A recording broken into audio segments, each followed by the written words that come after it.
Hello বন্ধুরা, কি খবর তোমাদের? আশা করি সবাই ভালো আছো। আজ দেখো তোমাদের জন্য একটা নতুন রেসিপি নিয়ে চলে এসেছি। রেসিপিটা হলো সর্ষে বাটা দিয়ে সজনা।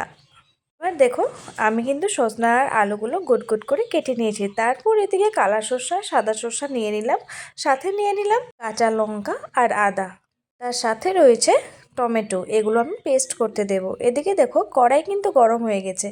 আমি কড়াইতে দিয়ে দিলাম আলুগুলো। রান্নাটা করার আগে আলুগুলো যদি ভেজে নেই অনেকই টেস্ট হয় খেতে। তারপর দিয়ে দিলাম সামান্য হলুদ গুঁড়ো আর লবণ। এবার আমি নাড়াচাড়া করে ভালো করে আলুগুলো ভেজে নেব। তার সাথে ভেজে নেব আমি সজনাগুলো। দেখেছো সজনাগুলো আমি কিভাবে কেটেছি? তো গরম দিন চলে এসেছে, এবার কিন্তু ডাঁটা সজনা খাওয়া খুবই চলবে। আর আজ থেকে কিন্তু শুরু হলো একটার পর একটা রেসিপি আমি তোমাদের কাছে নিয়ে আসবো।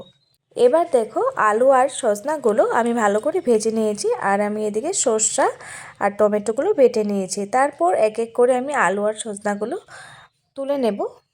তারপর কড়াইতে আর 2 টেবিল চামচ আমি সর্ষের তেল অ্যাড করে দেব।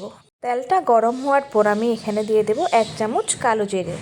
ফোড়নে কিন্তু কালো জিরে দিলে খুবই ভালো লাগে। তারপর দিয়ে দেবো এখানে রঙের জন্য হলুদ গুঁড়ো আর কাশ্মীরি লাল লঙ্কার গুঁড়ো।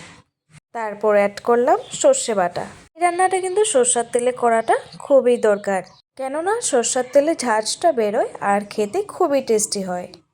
আর এদিকে দেখো, সর্ষে বাটাটা ধুয়ে আমি একটুখানি জল অ্যাড করে দিলাম। আজকের কিন্তু রান্নাটা আমি কোমর ছাড়া করছি। তোমরা যে যে কোমর খেতে ভালোবাসো, মিষ্টি কোমর, তারা কিন্তু মিষ্টি কোমর অ্যাড করতে পারো। এদিকে দেখো, আমি দিয়ে দিলাম টমেটো বাটা। টমেটো বাটা দিয়ে এবার সর্ষের সাথে আমি ভালো করে মিশিয়ে নেব। যতক্ষণ না তেল বেরোচ্ছে ততক্ষণ আমি এখানে নাড়াচাড়া করে নেব। এদিকে দেখো, তেল বেরোনো হয়ে গেছে, সর্ষেটা কিন্তু লেগে লেগে যাচ্ছে। এই পরিমাণে আমি এখানে অ্যাড করে দেব ভেজে রাখা আলু আর সজনাগুলো। এবারে কিন্তু এখানে আপনারা জল ইউজ করতে পারবেন না। জল ইউজ করার আগে সর্ষের সাথে আলু আর সজনাগুলো ভালো করে মিশিয়ে নেব। তারপর পরিমাণ মতো জল দিয়ে দেব। তোমরা কে কে সর্ষে বাটার সাথে সজনা খেয়ে ভালোবাসো, সবাই কিন্তু একবার কমেন্ট বক্সে কমেন্ট করে জানিও। এবার দেখো, জলের সাথে সবজিগুলো ভালো করে মিশিয়ে নিয়ে এবার এখানে 1/2 টেবিল চামচ আমি চিনি অ্যাড করে দেব। কেন কি এখানে মিষ্টি কুমড়ো আমি দিইনি, তার জন্য একটু চিনি দিয়ে দেব।